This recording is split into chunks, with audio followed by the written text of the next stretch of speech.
Hello, my dear students. This is the last class of continuity. So you see this question first. You see the question. Find the value of k if the function fx is equal to this total function is a continuous function, everywhere continuous function. So again, possible point is pi by 2. I directly written here, you see, since the function is a continuous function, so it is also continuous at the doubtful point x is equal to pi by 2. So at x is equal to pi by 2, since it at this point is continuous, so left limit and right limit will be equal. So left limit mean pi by 2 less than pi by 2, for it is, you see, that is k cos x divided by pi minus twice x. So we have written here k cos x divided by pi minus twice x, and for pi by 2 plus, you see here pi by 2 plus, in that case 3 10 twice x by twice x minus pi. So 3 10 twice x by twice x minus pi. So make h tends to 0 both of this. H tends to 0, you see, h tends to 0, this one, simple. K here, you see, sin pi cos pi by 2 minus h is equal to sin s, k remaining same, and this pi cancel, minus twice h is here, minus plus twice h is here, and on the right hand side it is actually pi plus twice h in the third quadrant. So it is simply 10 twice h divided by 2 cancel, so pi minus pi is cancelled, it is twice h only, so we have written twice h. Then it is simple, k by 2 into 1, 3 into 1, simple, k equal to 6. That is the solution. Okay, come to the next question, and it is important question. It is important question. Show that the function this one is a discontinuous function at all integer points. So you solve this question. Solution to likhilo tarpishot tomaloke saba. Here is the solution. What is this? This is greatest integer function. Nokolo hoy jodi koi diye to bhalei, nokolo tumi to greatest integer function boli bhabi laba. So let x is an arbitrary integer point. Integer point of muk show kori bolche, therefore a is integer. Gotike left hand limit a point of a minus fx function to put korilo, a minus thakil, h tends to 0 korilo, tar pisot h tends to 0 korile etur rule to moi koi disilu, this will be equal to a minus 1, a cancel, so it is minus h plus 1, is equal to 0 use korisu, so ultimately we got 1. Right hand limiter ক্ষেত্রতো একই নিচিনা, function is this one, put করিলে মই h tends to 0 করার কারণে দুটা হই গল, and so this is a, এটো আমি ডিসকাস করেছিল আগতে এটা কোশ্চেনত. So a cancel h, so right hand limit is 0, so unequal হয়ে গেছে, left hand limit not equal to right hand limit, so the function is discontinuous at x is equal to a, but x equal to a was arbitrary point, এটো তো আমি কইছি arbitrary integer point. So এটো arbitrary integer হওয়ার কারণে সবগুলো ইন্টিজারতে হি ডিসকন্টিনিউয়াস হতো, so therefore the function is discontinuous at all integral points. So next question এটা আহিযোৱা, this is your next question. ইয়াৰ পৰা মই এটা সলিউশন কৰাই দিছোঁ, যিকোনো এটা, এইটো বা এইটো, যিকোনো এইটোৱে কৰি দিওঁ, যিকোনো বাকী দুটা এক্সাক্টলি সেম হ'ব. তো তুমি আগতে চাই লোৱা, মই সলিউশনটো আগতে কৰি লৈছোঁ. সলিউশনটো কৰি লৈছোঁ. সি দ্য সলিউশন. এফ এক্স মই ফাৰ্ষ্টটো লৈছোঁ, নম্বৰ 1, এ বি আৰ্বিট্ৰাৰী পইণ্ট, কাৰণ পইণ্টটো মোক দিয়া নাই. লেফট হ্যান্ড লিমিট কিন্তু বুঝাই দিব লগা একো নাই, আগতে অলরেডি কৰি আহিলোঁ মই. ব্ৰেকআপ কৰিলা using the limit sine a plus cos a পাই গ'লোঁ. সিমিলাৰলি ৰাইট হ্যান্ড লিমিটত তেনেকুৱাকৈ a plus f x function applying, h tends to 0, a plus h আহি যাব, h tends to 0, this is break down this, then using limit sine a plus cos a, f a is obviously sine a plus cos a, left right and function value are equal. So the function is continuous at x is equal to a, x equal to a was arbitrary, therefore the function is continuous everywhere. This completes the solution. So the remaining two questions, number 2 and number 3, you can solve yourself exactly in this process. Eto tomaloke kori loba, show koreba mok dhuniyaকে এনেকৈ কৰিলে অলপ স্পীডত হয়, সেইকাৰণে মই আনসাৰটো লিখি লৈছোঁ. একো নাই. আচ্ছা, পিছত আমি চাম next কুৱেশ্যনটো. This is your next question. Show that fx equal to cos x square is a continuous function. So এইটো মই ডিটেইলছ তোমালোকক বুজাই গৈছোঁ, চাবা. Show that fx equal to cos x square, actually this is composite function, double function আছে, cos is one of the function and x square is the other function. Cos x থাকিলে কিন্তু primary function, If it is simply cos x, then it is primary function, cosine function, but it is cos of some other, that is x square. So it is a composite function. সেই কাৰণে এনেকুৱা ধৰণৰ problem solve কৰোঁতে তুমি ফাংচনটোৰ কম্পজিশ্যনটো দেখুৱাব লাগিব. So first of all you write ফাংচনটো দি থোৱাটো লিখি ল'বা, fx equal to cos of x square আমি লিখিলোঁ. So there are two functions, one of the function is cos and other function is x square. So you write suppose gx is equal to say cos x, মানে cos function x, and hx is equal to say the inner function x square. এটা লিখিলোঁ. এতিয়া cos x and x square, these are two different functions. এতিয়া মই এই দুটাৰ composition মানে এই দুটাৰ কম্প'জ কৰিলে যে fx হয় সেইটো শ্ব' কৰিব লাগিব. নাও কোনটো ইনাৰ ফাংচন চোৱাচোন তুমি, hx is the inner function and gx is the outer function. গতিকে ইনাৰ ফাংচনত এইটোত হ'ল তোমাৰ HOG টো মনত ৰাখিব. এই ইনাৰ ফাংচনটোৰ কাৰণে HOG GOH of x যিটো ইনাৰ ফাংচন, জিৰ ভিতৰত h2 আছে সেইকাৰণে GOH, and that is actually is equal to g of hx. G of hx. So that is equal to g of hx. Hx is what? X square. So তুমি লিখি ল'বা g of x square. And g of x square, g ফাংচনটো তুমি চোৱা, g is cos x. So g x square, it is cos x square. So মই লিখিলোঁ cos x square. Is it not equal to fx? And confirmly this is fx. It was our fx is equal to cos x square. So our conclusion কি হ'ল যে fx is composition of g and h function. এতিয়া মই কি কৰিব লাগিব, gx function and hx function separately continuous বুলি prove কৰি পেলাই composition is also continuous. We have a theorem. So now for এইটো ল'বা তুমি, for gx is equal to cos x, এইটোৰ কাৰণে তুমি ল'বা let x is equal to a be an arbitrary point, short form লিখিছোঁ arbitrary point. Then left hand limit to check কৰা, limit of x tends to a minus gx, not fx, gx is equal to limit of x tends to a minus gx is cos x, মই লিখিলোঁ cos x, and that is equal to using h is equal to 0. So it is h tends to 0, cos of a minus h, এইটো brake up কৰিবা, এইখিনি মই লিখা নাই, is equal to, so it is simply cos of a. Similarly right hand limit is equal to limit of x tends to a plus function to gx. তো এইটো same প্ৰসেসৰ solve কৰিবা, finally মই যাই পেলাই cos a পাম, এটা শো কৰিবা হা, শো ইট, আমি রুলসটো অলরেডি গম পাইছো, শো ইট, তো cos a and ga, confirm that this is cos a, therefore left hand limit is equal to right hand limit is equal to ga. तो conclusion की, so gx is continuous at x is equal to a, x equal to a point of the continuous all, but a was arbitrary, যেহেতু এটা arbitrary, therefore gx equal to cos x is a continuous function everywhere, সবতে continuous হল। তো cos x function to everywhere, আৰু second function to again second function to মোৰ কি আছিলে, hx is equal to x square, এটা একটা polynomial prove কৰিব নালাগে, which is a polynomial,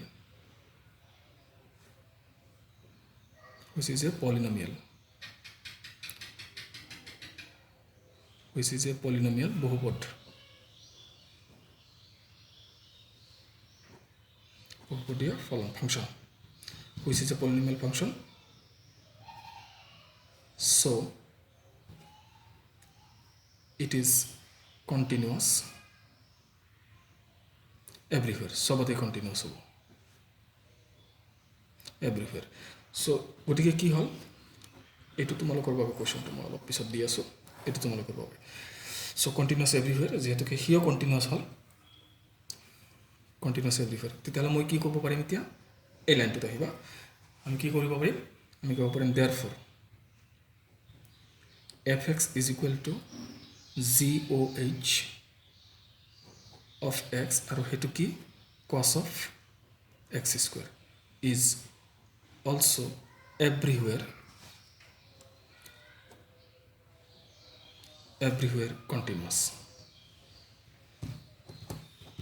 এটো হৈছে সলিউশন প্ৰসেসটো এটো তোমালোকে নিজে কৰিবা show that the function fx equal to mod of cos x is a continuous function. So ইয়াতেও দুটা ফাংশন আছে composition of two functions. তো এটা ফাংশন হৈছে only cos x আৰু আনটো ফাংশন হৈছে mod of x.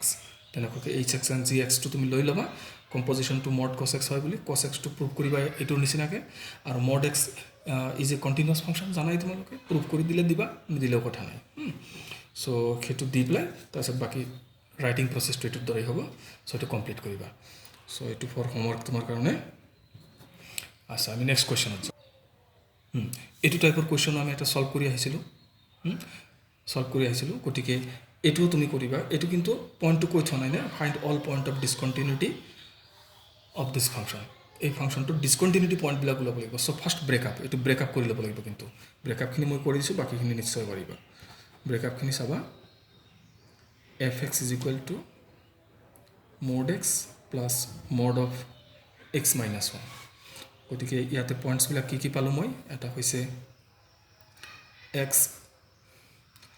এটো পয়েন্টটো এই এনেকে চালে বুজি পাবা কি পয়েন্টস আছে এটো পয়েন্টৰ পৰা পাম মই x is equal to 0 আৰু ইয়াৰ পৰা পাম মই 1 গতিকে less than 0 এটো x less than 0 এটো x between 1 and 0 আৰু এটো হৈছে x greater than 1 তিনটা পয়েন্ট গতিকে x less than 0 টো আগতে কৰি লোৱা তাৰ পিছত মাজতে in between 0 and 1 and x greater than 1 x less than 0 যেতিয়া হ'ব less than 0 means a negative number then x is negative therefore এটো হৈ যাব minus x তাৰ পিছত ইয়াতো x less than 0 যদি হয় নেগেটিভ নাম্বার ইয়াতে দিলে পুরা রেজাল্টটো নেগেটিভ থাকিব গতিকে হিও নেগেটিভ হ'ব তো minus x minus 1 এটো হৈছে ফার্স্ট কন্ডিশনটো তো x greater than 0 ইয়াতে therefore mod x is equal to simply x and x less than 1 number ইয়াতে দিলে হি নেগেটিভ হ'ব so minus x minus 1 and x greater than 1 x greater than হলে this is positive so it is simply x and x greater than 1 এটো positive therefore plus x minus 1 এখানে conclude করা so this is implies আৰু equal আৰু এটা বস্তু ৰহিল equal points বিলাক এই দুটা দি দিছো মই ইয়াতে আৰু ইয়াতে দিলেও হ'ব হেতু প্ৰবলেম নাই so finally fx is equal to কি পালো মই it is minus twice x plus 1 for what for x less than 0 and here x cancel it is simply 1 for what 0 less than equal to x less than equal to 1 and for this x plus x is twice x minus 1 and for what values of x for x greater than 1 এতিয়া তুমি কৰিব পাৰিবা এতিয়া হৈছে the possible point of discontinuity are x is equal to 0 and x is equal to 1 এই দুটা হৈছে possible point of discontinuity at all other points অন্য যিবিলাক points মানে less than 0 greater than 1 এই বিলাকৰ কাৰণে কি হৈ আছে function is a polynomial so it is obviously continuous এটো যেহেতু polynomial function হ'ব less than 0 ৰ কাৰণে আৰু greater than 0 ৰ কাৰণে between 0 and 1 ৰ কাৰণে constant হৈ আছে গতিকে তুমি এই লাইনটো মই লিখাই দিছো here the possible points of discontinuity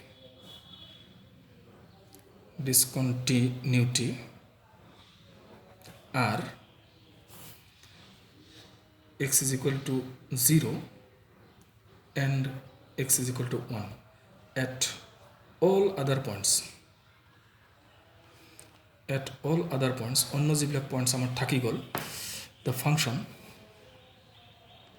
is কি ধৰণৰ ফাংশন পাম either polynomial or constant. হয়তো পলিনোমিয়েল হৈছে নহলে কনস্ট্যান্ট হৈছে, এই দুটাত পলিনোমিয়েল আৰু এইটোত constant. so they are continuous. সেইবিলাক কন্টিনিউয়াস. গতিকে পসিবল পইণ্ট থাকিলে তোমাৰ 0 আৰু 1 সেইটো টেষ্ট কৰিবা, সেই দুটা টেষ্ট কৰিবা, সেইখিনি তোমালোকে পাৰিবা. At x is equal two 0, ইয়াৰ কাৰণে তুমি লেফ্ট হেণ্ড লিমিটটো ডিছকাছ কৰা, ৰাইট হেণ্ড লিমিটটো ডিছকাছ কৰা, আৰু ফাংচনেল ভেলু 0 টো ডিছকাছ কৰা. ফাংচনেল ভেলুটো কি হয় সেইটো চোৱা. এই তিনিটা ইকুৱেল পাবা নিশ্চয়. সিমিলাৰলি x ইজ ইকুৱেল টু 1 পইণ্টৰ কাৰণেও ইয়াতেও left hand limit obtain, right hand limit সেইটো ওলোৱা, f1 এইটো ওলোৱা. এই তিনিটাও ইকুৱেল পাবা, তাৰমানে ফাংচন কণ্টিনিউয়াছ হ'ব. ফাংচনটো কণ্টিনিউয়াছ হ'ব 0 point and 1 point. At the point 0 and 1 this function is also' continuous. তাতেও কণ্টিনিউয়াছ হৈ থাকিব. তো overall the function is a continuous function. এইটো ইকুৱেল ওলাব, তুমি চাবা 0 মাইনাছ 0 প্লাছত ইয়াতে চালেই গম পাবা 0 মাইনাছত ভেলু আহিব 1, 0 প্লাছত ভেলু আহিব 1, 1 মাইনাছত ভেলু 1 আৰু 1 প্লাছতো ভেলু 1 আহিব. তো ultimately function is a continuous function. গতিকে এইটো তোমালোকে নিজেই পাৰিবা, এইখিনি কৰিবা কিন্তু ওকে. তো নেক্সট কুৱেশ্যন এটা ভেৰি ইণ্টাৰেষ্টিং কুৱেশ্যন, ধুনীয়া কুৱেশ্যন এটা চাবা. For what value of lambda is the function this is continuous at x is equal to 0? What about the continuity at x is equal to plus minus 1? তো 0 পইণ্টত ফাংচনটো continuous হ'বলৈ হ'লে যদি হয় তেতিয়াহ'লে ল্যাম্ডাৰ ভেলু কিমান হ'ব? তো সিম্পল, একেবাৰে বিগিনিং কৰা এনেকুৱাকৈ. Since the function is to be continuous, যেহেতুকে ফাংচনটো কণ্টিনিউয়াছ হ'ব লাগিব at x is equal to 0, 0 পইণ্টত যেহেতুকে কণ্টিনিউয়াছ হ'ব লাগিব, দেয়াৰফৰ কি হ'ব লাগিব কোৱা মোক. Therefore limit of x tends to 0 minus fx must be is equal to limit of x tends to 0 plus fx. এইটো হ'বই লাগিব. And that is implies limit of x tends to 0 minus হ'লে তোমাৰ এইটো আহিব mean lambda into x square minus twice x is equal to limit of x tends to 0 plus 0 plus it will be simply 4x plus 1 এনেকুৱা আহিব. h tends to 0 কৰি লোৱা, limit h tends to 0, so lambda whole into it will be 0 minus h whole square minus 2 into 0 minus h is the left hand limit is equal to limit of it to h tends to 0, then 4 it is 0 plus h then plus 1, 4 0 plus h plus 1 using the limit left hand side of sabatumi lambda into h is 0, so 0 minus h is 0 is 0 is equal to it is 0 plus 4, 0 plus 1, 0 plus 1.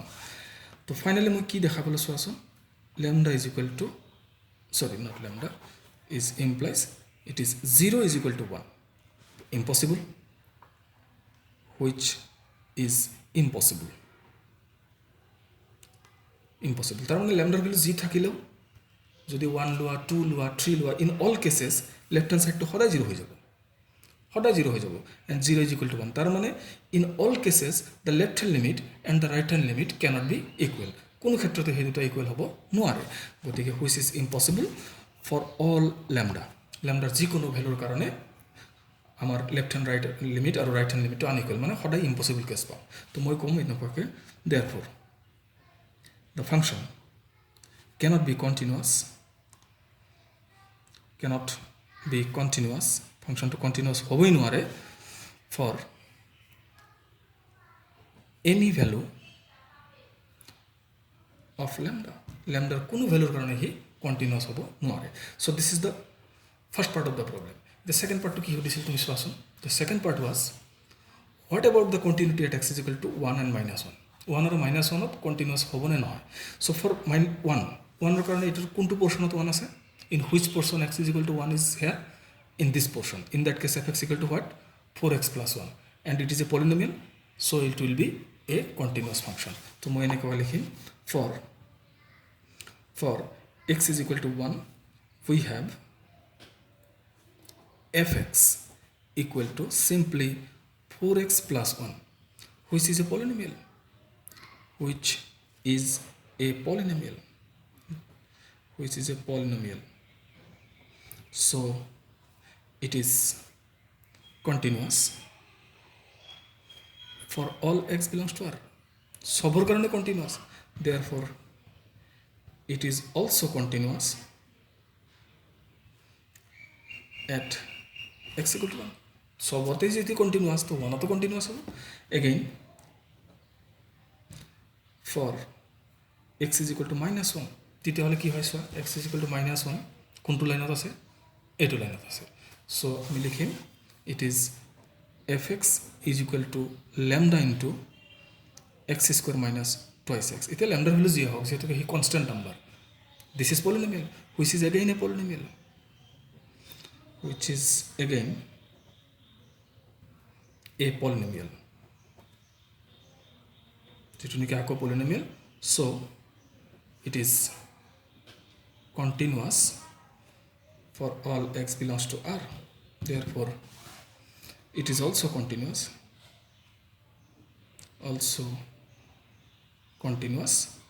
at x is equal to -1। গতিকে এইটো হৈছে completion. Next প্ৰব্লেমটো দেখা। again a very interesting question, is f continuous at x is equal to 3 where fx is equal to this। তো x is equal to 3 পইণ্টত এই ফাংচনটো continuous হয় নেকি সেইটো কথা প্ৰথমে সুধিছে। এতিয়া কণ্টিনিউটি চেক কৰিবলৈ হ'লে to check continuity of a function should be defined at x is equal to 3। যিটো পইণ্টত কণ্টিনিউটি মই চেক কৰিব লাগিব তাতে ডিফাইন্ড হ'ব লাগিব, দিয়া থাকিব লাগিব ফাংচনটো। But here you see f x is equal to this is given for not x x 3 for not x is equal to 3।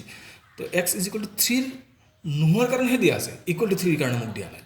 তো confirmly function is not defined at x is equal to 3 পইণ্টত যিহেতুকে সি ডিফাইণ্ডে নহয়, দিয়াই নাই, therefore the function cannot be continuous। তো simple মই লিখিম since the function মই লিখিয়ে দিছোঁ ফাংচনটো fx is equal to x cube minus 27 divided by x minus 3 for what, for x not equal to 3 is undefined, not defined মানে দিয়া নাই, undefined অসমীয়াত ক'ব তোমাৰ হেৰি অসমীয়া শব্দটো অহা নাইহে, আনডিফাইণ্ড, মই অলপ পিছত কৈ আছোঁ। Since the function f x is equal to this is undefined, সংজ্ঞাবদ্ধ নহয় তাৰমানে, এইটো সংজ্ঞাবদ্ধ নহয়, undefined at x is equal to 3। X equal to 3 পইণ্টত যিহেতুকে ফাংচনটো undefined, therefore it cannot be continuous at x is equal to 3। হি কণ্টিনিউৱাছ হ'ব নোৱাৰে মানে discontinuous. So' this is the first part of the question. তাৰপিছত কৈছে যে ইফ নটটো গমেই পালোঁ আমি, ইট ইজ নট কণ্টিনিউৱাছ আমি গম পালোঁ। If not how can it be made so', তো সেইটো আমি কেনেকৈ বনাব পাৰিম। If it is not continuous how can it be made so', তাৰমানে ইয়াক কণ্টিনিউৱাছ কেনেকৈ বনাব পৰা যায়। তো তাৰ কাৰণে তুমি ইয়াৰ লিমিট ভেলুটো ট্ৰাই কৰা। নাও limit x tends to point to কি মোৰ 3 tends to 3 মানে not equal to 3, fx is equal to limit x tends to 3 ফাংচনটো ইউজ কৰিবা x cube minus 27 divided by x minus 3। তাৰপিছত লিমিটিং যিটো প্ৰচেছটো simple process, x minus 3 this is 3 cube, then it is x square plus thrice x and then plus 9, actually 3 square divided by x minus 3, then these two factors will be cancelled, so you will have only limit x tends to 3, it is x square plus thrice x plus 9, so that is equal to using limit 9 plus 9 plus 9, 3 square 9, 3 into 3 9, so will be equal to 27। তো আমি দেখা পাইছোঁ বস্তুটো limiting ভেলুটো 27। চ' এতিয়া আমি ফাংচনটো নতুনকৈ define কৰিলেই ইয়াক কণ্টিনিউৱাছ বনাব পৰা যাব। দেয়াৰফৰ the function can be made continuous by redefining অসমীয়া মিনিংটো হ'ব নতুনকৈ ডেফিনেশ্যন দিয়া, নতুনকৈ সংজ্ঞাবদ্ধ কৰা, by redefining the function as follows. Can I go as follows? So this time you write fx is equal at follows at x is equal to 3 to তুমি কইয়ে দিয়া fx is equal to it is x cube minus 27 divided by x minus 3 whenever x is not equal to 3 and 27 whenever x is equal to 3. এতিয়া তুমি মোক কবাচোন আগৰ গতিখিনি পাহৰি যোৱা এতিয়া এইটো ফাংচন যদি তোমাক কন্টিনিউটি টেস্ট কৰি দিয়া কন্টিনিউয়াস হ'বনে নিশ্চয় হ'ব কাৰণ তাৰ লিমিট ভ্যালুটো মই ইয়াতে ডিসকাস কৰিম আৰু হেতু 27 পাম আৰু ফাংচন ভ্যালু 27 মোক দিয়া আছে therefore it is continuous at x equal to 3. so this is the process এইবিলাক কন্টিনিউটি ডিসকন্টিনিউটি নাম আছিল তোমাৰ রিমুভেবল ডিসকন্টিনিউটি আমি আগতে পাইছিলো তো this types of discontinuity is called removable discontinuity গতিকে আমি দেখা পালো এইবাৰ যেটো নতুন ফাংচন আছে this function is a continuous function. so this completes the solution of the problem and this completes the chapter also. গতিকে আমি চ্যাপ্টাৰটো ইয়াতে শেষ কৰিলো আমি নেক্সট পাৰ্ট আৰম্ভ কৰিম ডিফাৰেন্সিয়েবিলিটি অফ ফাংশনস আমি যোৱা বছৰ ডিসকাস কৰি থৈ আহিছিলো অলপমান তো সেই ডিফাৰেন্সিয়েবিলিটি পাৰ্টটো শেষ কৰি তাৰ পিছত আগবাঢ়ি যাম আমি so next day we will begin the new chapter differentiability of function তো সেইটো চ্যাপ্টাৰত আৰম্ভ কৰিম আমি okay till then thank you good bye